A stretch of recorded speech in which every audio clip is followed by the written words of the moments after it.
Hi guys, back up at the garage today. It's Sunday, very cold outside and also very cold inside. It's like -1 or 2 in here.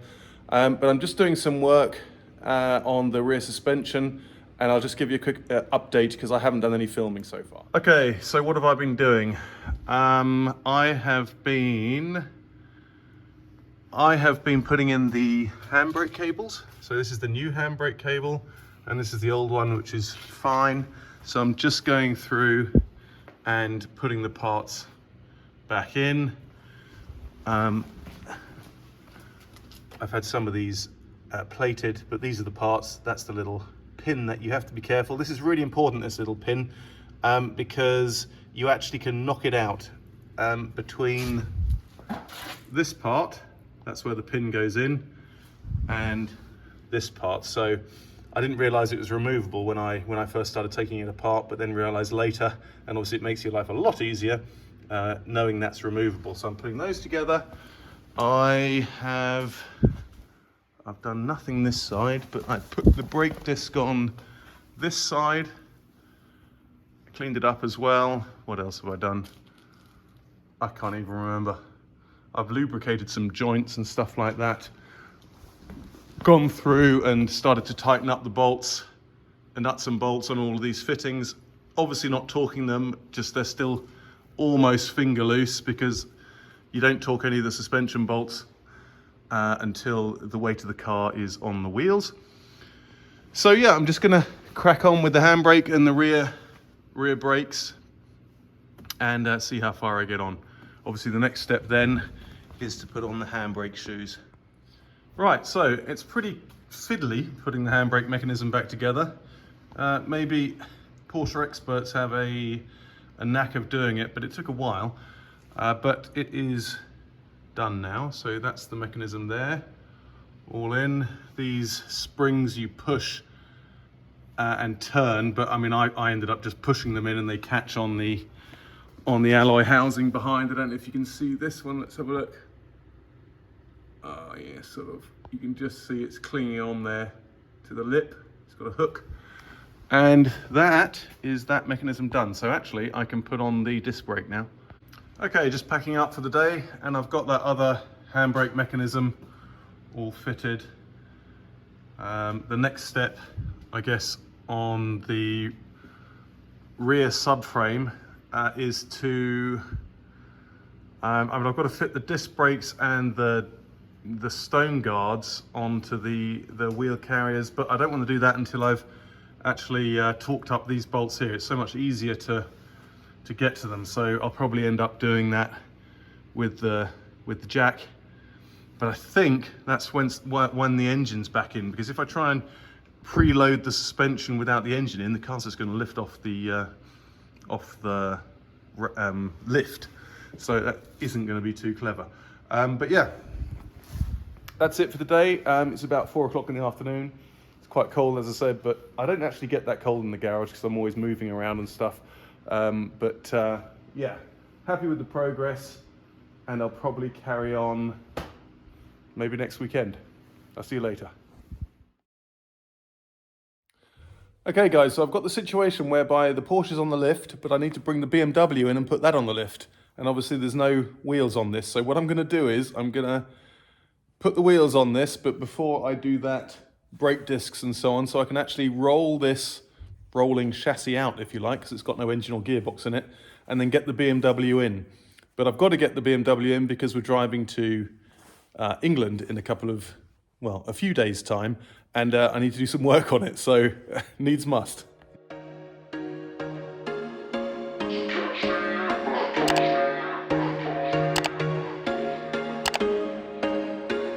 There was once a day that I would pray for you. I'd go and misbehave just so you'd notice too. Sneaking looks up and down from across the room. Damn, what a hell of a view. I feel good, you look great. I like you, I can't wait. A first time, a first date. You're so fine, I'm so late. You sip wine, I drink straight. Don't waste time to my place. I feel my heart erase. So catch me if I fall.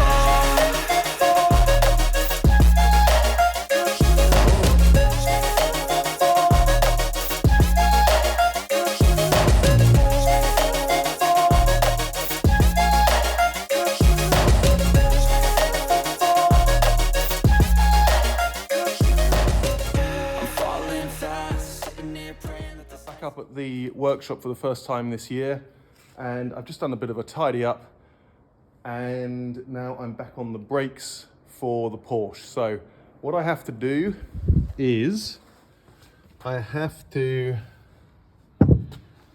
remove these feed lines, which are corroded in there. I found that out when I did this one. You can see, I don't know if you can see, it sort of stripped the top half of that thread in there, which is very frustrating. So I might have to helicoil that. I'll retap it and then see. But this one, what I'm going to do is I'm going to heat it up and I'm going to see if I can get that out.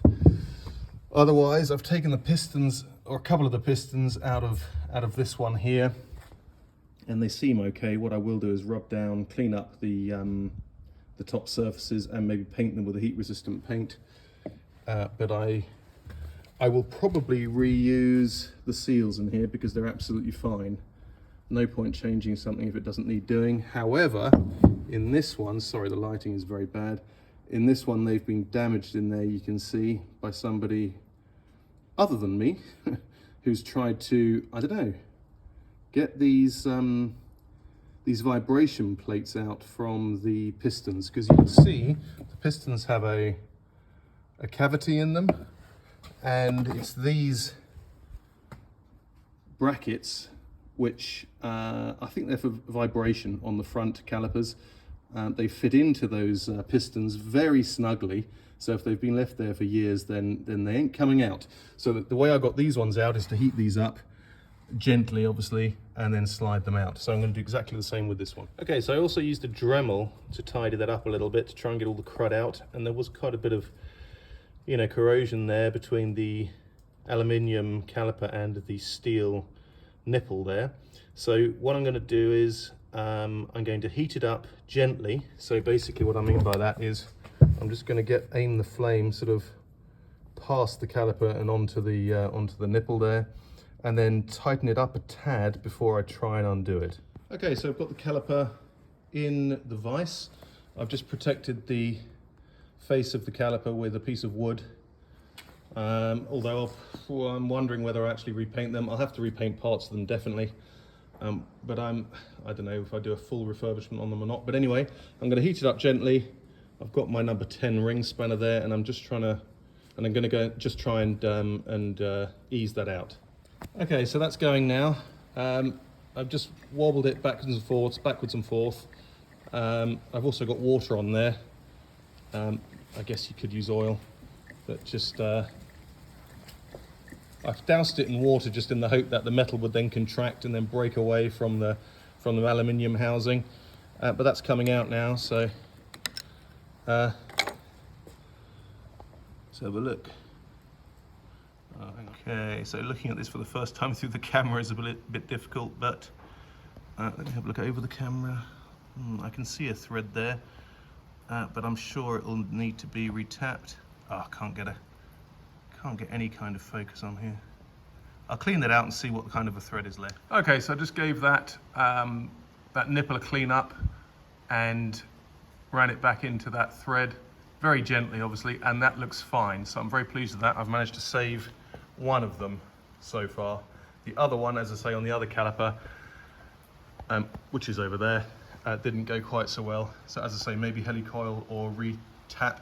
But anyway, what I have to do is I have to go through all of them because the bleed nipples are solid as well. So that is literally 3 on every caliper. One's gone well, one hasn't. So just removing the nipple caps, or the rubber caps off these bleeder valves. You can see how crusty they are under there. So what I'm going to do is I'm going to go around with the Dremel one more time and heat them up and remove them. But before I do that, I'm going to put the air gun on here to try and get the pistons out, because that one has the vibration pad still in there and I can't get it out.